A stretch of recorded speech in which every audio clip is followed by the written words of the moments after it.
बिना संघर्ष कोई महान नहीं बनता है। जिंदगी जीने के लिए संघर्ष तो करना ही पड़ता है। परिस्थितियां हमारे हाथ में नहीं रहती, परंतु हमारी मन स्थिति तो हमारे वश में होती है। आवश्यकता है मन स्थिति पर नियंत्रण करने की। अगर हम अपनी मन स्थिति पर नियंत्रण रखने हैं तो हर परिस्थिति में हम सहजता से ही आनंद प्राप्त कर लेते हैं। जो प्रशंसा से पिघलता नहीं, आलोचना से उबलता नहीं और जो जीने का आनंद प्राप्त कर लेता है, जो प्राप्त है वह पर्याप्त है, मानने वाला ही संतुष्ट रहता है। दोस्तों, यह है आपका अपना प्रिय आरजे आदि और आपका अपना प्रिय आरजे आदि लेकर आया है आपका पसंदीदा प्रोग्राम आड़ी टेढ़ी बातें, मुंबई का मानुस, और आपको ये रिले कर रहा है, ब्रॉडकास्ट कर रहा है आज दिल्ली से। आज दिन है 17 जुलाई, फ्राइडे का दिन। तो दोस्तों, मैं शुरुआत करता हूँ कुछ अपडेट से और उसके बाद कुछ कहानी, कुछ किस्से और कुछ बातें। दोस्तों, ताकत आवाज में नहीं अपने विचारों में रखो, क्योंकि फसल बारिश से होती है, बाढ़ से नहीं। रिश्ते बरकरार रखने की सिर्फ एक ही शर्त है, भावना देखें, संभावना नहीं। दोस्तों, अपडेट में अभी तक भारतवर्ष में 9,80,000 कोरोना वायरस पॉजिटिव केसेस हो चुके हैं। उसमें से 32,695 नए केसेस हैं, अगेन एक रिकॉर्ड बना है। उसके अलावा 25,025 डेथ हो चुकी हैं। दोस्तों, बिहार से कुछ अच्छी खबर नहीं है, क्योंकि बिहार में कल भी मैंने बताया था कि वहाँ पे एम्स में एक सीनियर ब्यूरोक्रेट को एडमिशन की काफ़ी तकलीफ हुई थी। उनका एडमिशन नहीं हो पाया था और जिसकी वजह से उनकी डेथ हो गई थी, जो कोरोना वायरस पॉजिटिव के पीड़ित थे।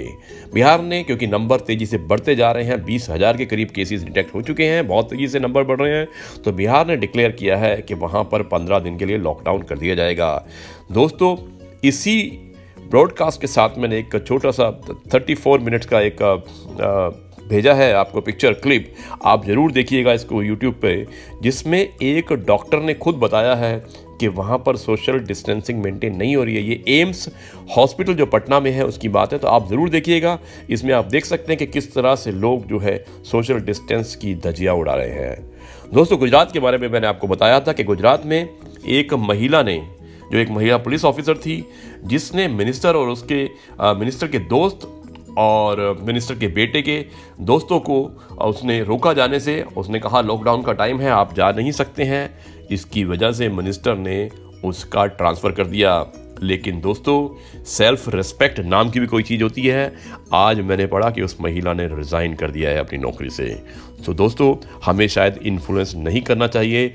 जब कोई ऑफिसर ड्यूटी कर रहा है तो वो सिर्फ हमारी भलाई के लिए। शायद हमारे नेताओं और राजनेताओं को ये समझना चाहिए कि वो आपकी भलाई के लिए काम करते हैं, ना कि अपनी भलाई के लिए, और उन्हें पुनर्विचार करना चाहिए उनको वापस उनके पद पर नियुक्ति के लिए।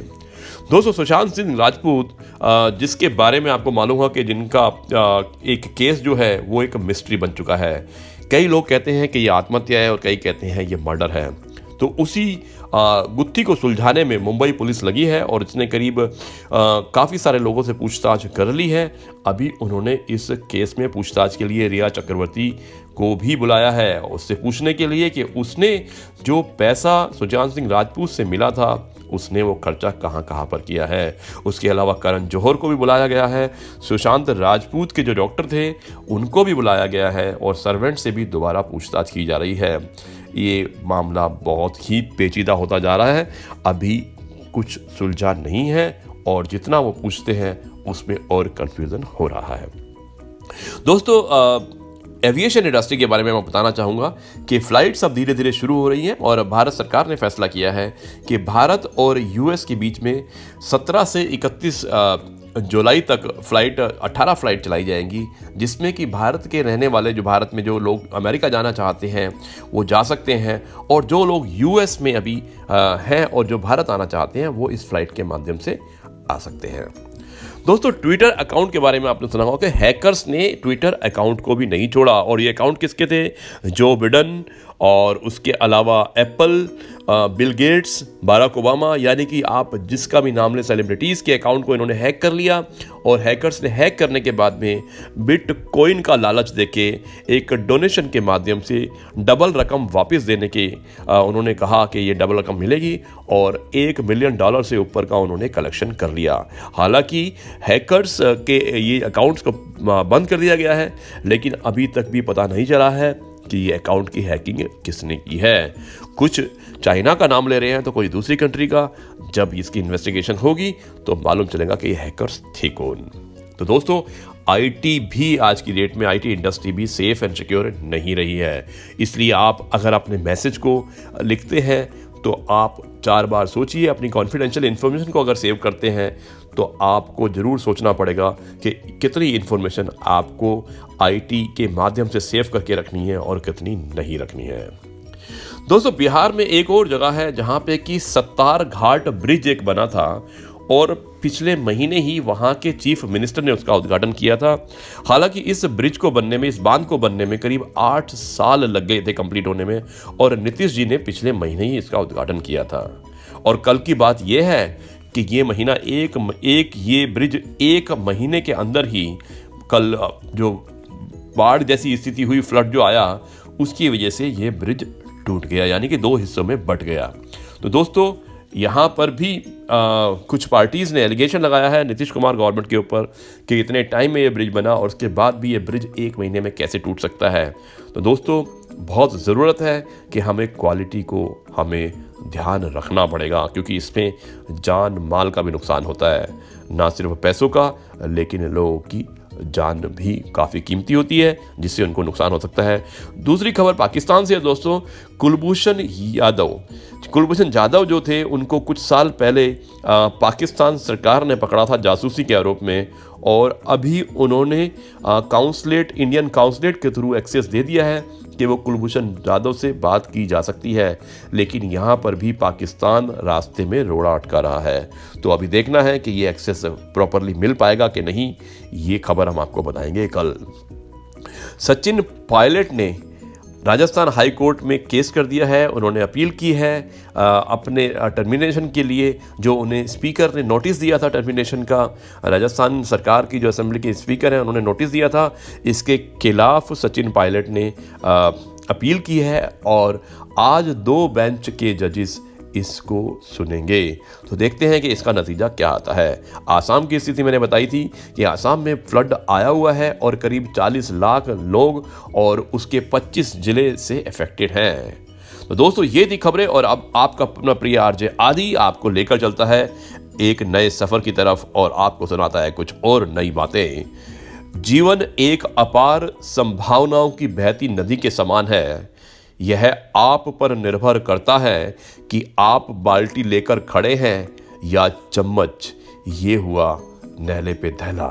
तो दोस्तों, आपको सोचना है कि आप बाल्टी लेकर खड़े हैं या फिर आप चम्मच लेकर, क्योंकि जीवन में बहुत ही चांसेस आते हैं और बहुत मौके मिलते हैं। तो दोस्तों, यह है आपका अपना प्रिय आरजे आदि, और अब मैं आपको एक छोटी सी बात बताने वाला हूँ। इस बात जो है, ये बात है एक पेरेंट्स की है, जो आजकल बच्चों के साथ हो रहा है कि बच्चे स्कूल में नहीं जा रहे हैं, लेकिन उसके बाद भी स्कूल किसी ना किसी रूप से पेरेंट्स के पास मैसेजेस भेजते हैं कि हमारे को इनकी फ़ीस जमा कर दी जाए या ऑनलाइन में पढ़ाई की जाएगी। तो एक पेरेंट ने थोड़ी हिम्मत की है और उसने हिम्मत से एक जागरूक पेरेंट की तरह एक एप्लीकेशन लिखी है, और मैं उस एप्लीकेशन को आपको पढ़ाना चाहता हूँ, सुनाना चाहता हूँ पढ़ने के बाद में। तो एप्लीकेशन कुछ इस तरह से उन्होंने लिखी है, सुनिएगा इस एप्लीकेशन को।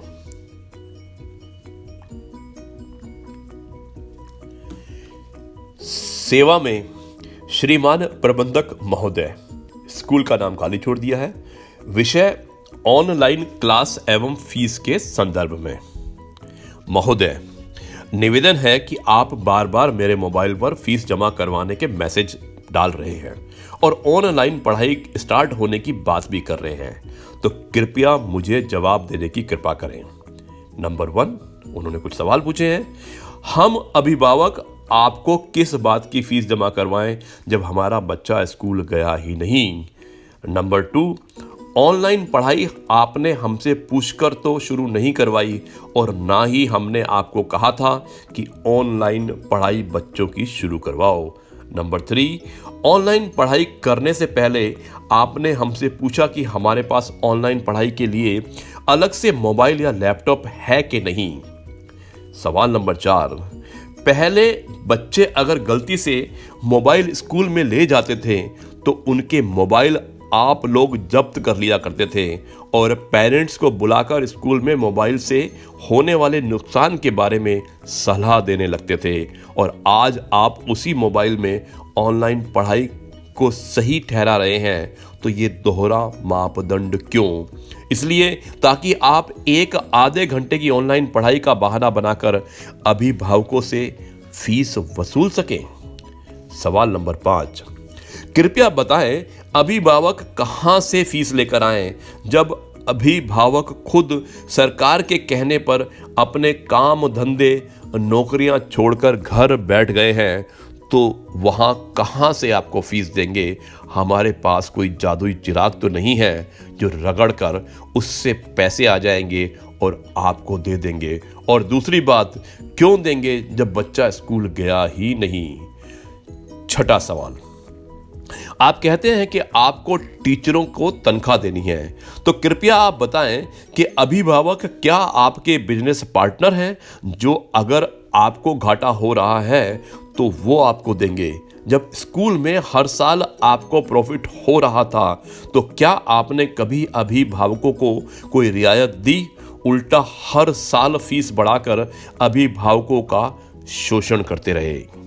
सवाल नंबर 7, अभिभावकों ने अपने यहाँ कार्य करने वाले कर्मचारियों को वेतन अपनी जेब से दिया है। बड़ी बड़ी कंपनियों के मालिकों ने, फैक्ट्री के मालिकों ने अपनी जेब से दिया है, तो टीचरों को वेतन भी आपको जेब से ही देना होगा, क्योंकि टीचरों ने ही आपको हर साल कमा कर दिया है। सवाल नंबर 8, कृपया फालतू की बातों से या बच्चों के नाम काटने को धमकी देकर अगर आप ये सोच रहे हैं कि आप फीस हमसे जबरदस्ती वसूल लेंगे तो ये आपकी गलत फहमी है। सवाल नंबर 9, हम सिर्फ हक की बात कर रहे हैं। जब तक स्कूल बंद रहेंगे तब तक की फीस हम आपको नहीं दे सकते। आप चाहे ऑनलाइन पढ़ाई करवाओ या मत करवाओ, क्योंकि हमारे बच्चों को तो कुछ समझ में नहीं आ रहा है। सवाल नंबर 10, इस ऑनलाइन पढ़ाई के चक्कर में बच्चे मोबाइल पर गेम खेल रहे हैं, यूट्यूब पर फालतू के वीडियोस देख रहे हैं, मोबाइल नहीं देने पर खाना पीना छोड़ देते हैं। उनकी आंखों की रोशनी और मस्तिष्क पर बुरा प्रभाव पड़ रहा है, और यही बात आप पेरेंट्स और बच्चों को समझाते थे। और अगर बच्चों की आंखों पर या मस्तिष्क पर बुरा प्रभाव पड़ा तो क्या आप उस बात की जिम्मेदारी लेंगे? मैं आपसे पुनः विनती करता हूं कि कृपया बार बार फीस जमा करवाने के लिए मैसेज ना करें और ना ही हम पर दबाव बनाएं। जब तक स्कूल बंद रहेंगे तब तक हम आपको फीस नहीं दे सकते। धन्यवाद। एक जागरूक अभिभावक। तो जी हाँ दोस्तों, ये थी एक एप्लीकेशन जो एक जागरूक अभिभावक ने लिखी थी स्कूल में, और मुझे लगता है शायद काफ़ी चीज़ें उन्होंने सही लिखी है, लेकिन ये एक विचार करने का विषय है स्कूलों और पेरेंट्स के बीच में। लेकिन जो एक भावना थी किसी की जो उन्होंने मुझे भेजी है और मैंने आप लोगों को सुनाई है, तो ये आपको कैसा लगा ये आप मुझे ज़रूर बताइएगा। और मेरा मोबाइल नंबर है 9833880402, और ये है आपका अपना प्रिय आरजे आदि कश्यप। मुंबई से मानू सर आपके लिए लेकर आया है आपका पसंदीदा प्रोग्राम आड़ी टेढ़ी बातें, और आज है दिन शुक्रवार और 17 जुलाई। तो मैं आपको ये प्रोग्राम बता रहा हूँ और ये बता रहा हूँ कि आपको किस तरह से अपने आप को संभाल के और तैयार करके रखना है, क्योंकि इस तरह से अभिभावक होने के साथ साथ आप बच्चों के पिता भी हैं और पेरेंट्स भी हैं, तो आपको बच्चों को भी बैलेंस करके रखना है। तो दोस्तों, आरजे आदि अब आपको एक कहानी सुनाता है, क्योंकि ये अब मैं जो सभा है इसको समाप्त करने से पहले आपको जो सुनता करता हूँ हमेशा एक कहानी सुनाऊंगा, और मुझे उम्मीद है कि ये कहानी भी आपको पसंद आएगी। तो दोस्तों, कहानी से पहले मैं आपको सुनाता हूँ कि डिलीट जितना तेज़ी से होता है उतनी तेज़ी से डाउनलोड नहीं होता। क्योंकि समय सर्जन में ही लगता है, विसर्जन में नहीं। फिर चाहे वो कोई एप्लीकेशन हो या रिश्ते, इसलिए रिश्ते और दोस्त संभाल कर रखिएगा। सुनहरे अतीत का ज़्यादा स्मरण हमेशा कष्टदायक होता है। उसे भूलकर सिर्फ वर्तमान को बेहतर बनाने की कोशिश कीजिए। तो जी हाँ दोस्तों, ये है आपका अपना प्रिय आरजे आदि, और अब मैं शुरुआत करता हूं इस कहानी की।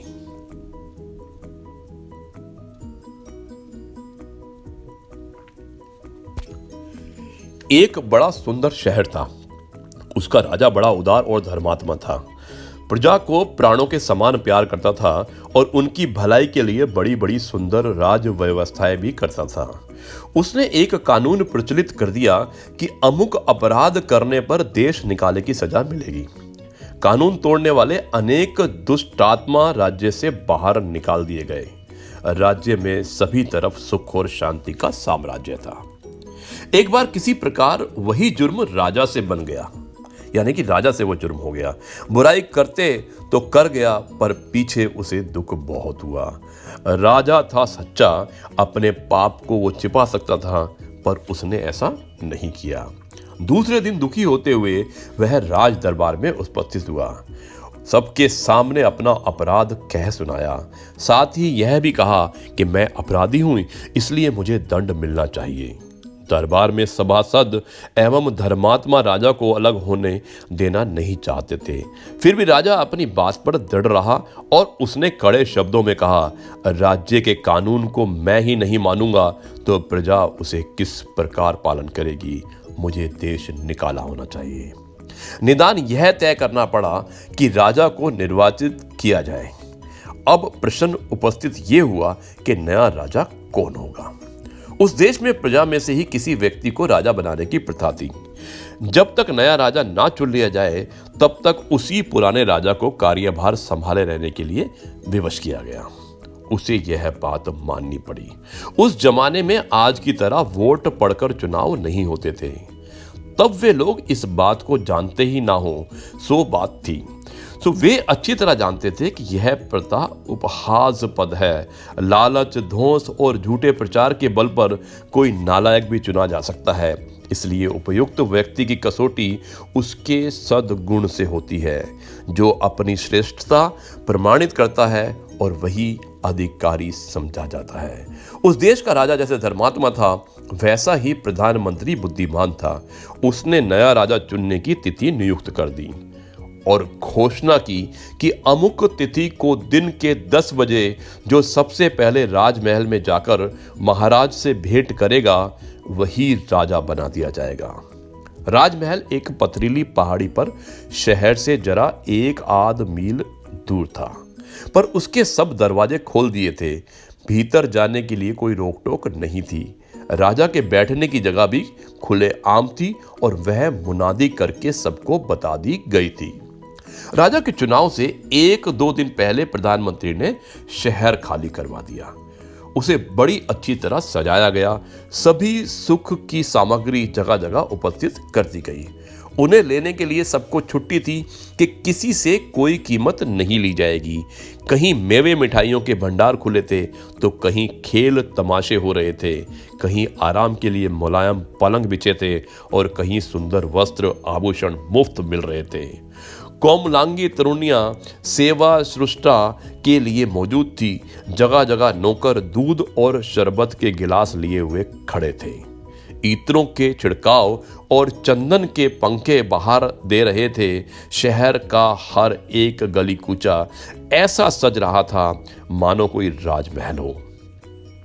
चुनाव के दिन सवेरे से ही राजमहल खोल दिया गया और उस सजे हुए शहर में केवल प्रवेश करने की आज्ञा दे दी गई। नगर से बाहर खड़े हुए प्रजानन भीतर घुसे तो वे हक्के बक्के रह गए। मुफ्त का चंदन सबको ही घिसने लगा। किसी ने मिठाई के भंडार पर अपना आसन बिछाया तो कोई अपना सिनेमा की कुर्सियों पर जम बैठा। कोई बढ़िया बढ़िया कपड़े पहनने लगा तो किसी ने गहने पसंद करने शुरू कर दिए। कई तो सुंदरियों के गले में हाथ डालकर नाचने लगे और सब लोग अपनी रुचि के अनुसार सुख सामग्री का उपयोग करने लगे।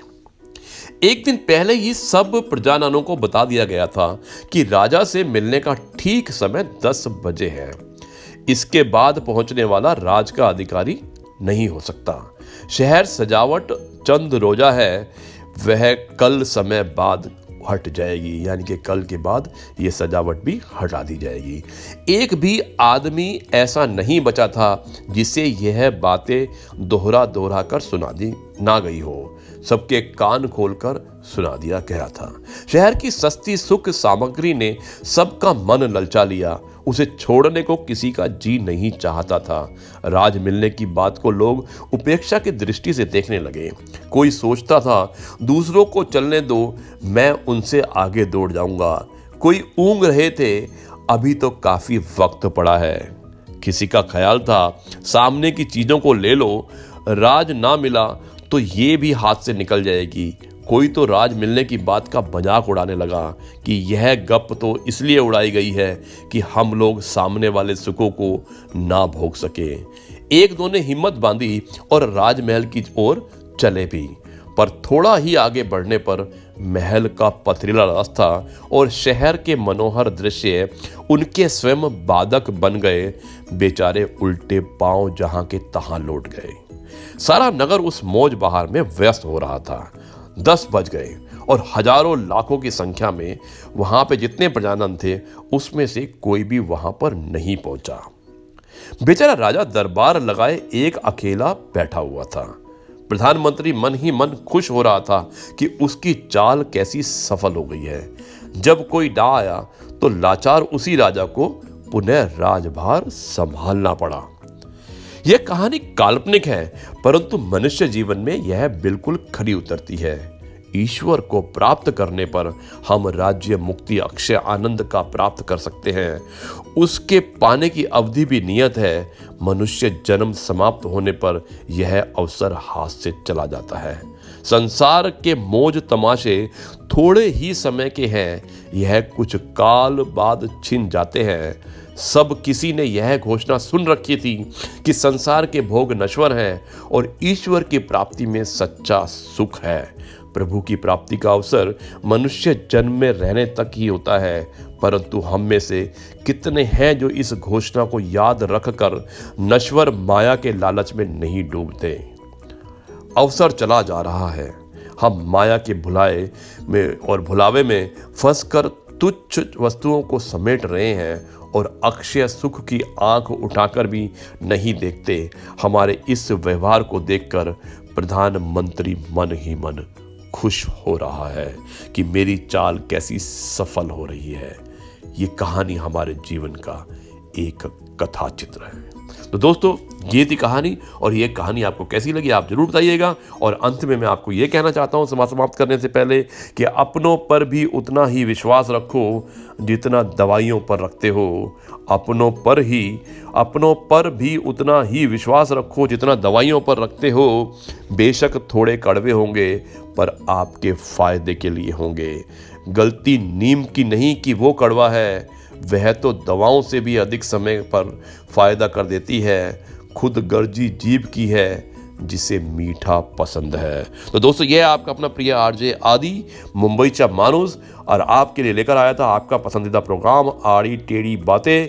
अब आपसे यहीं पर विदा लेता है और कल आपसे फिर मुलाकात करता है एक नई कविता, नई अपडेट, नई कहानी, नई सोच और नई किस्सों के साथ।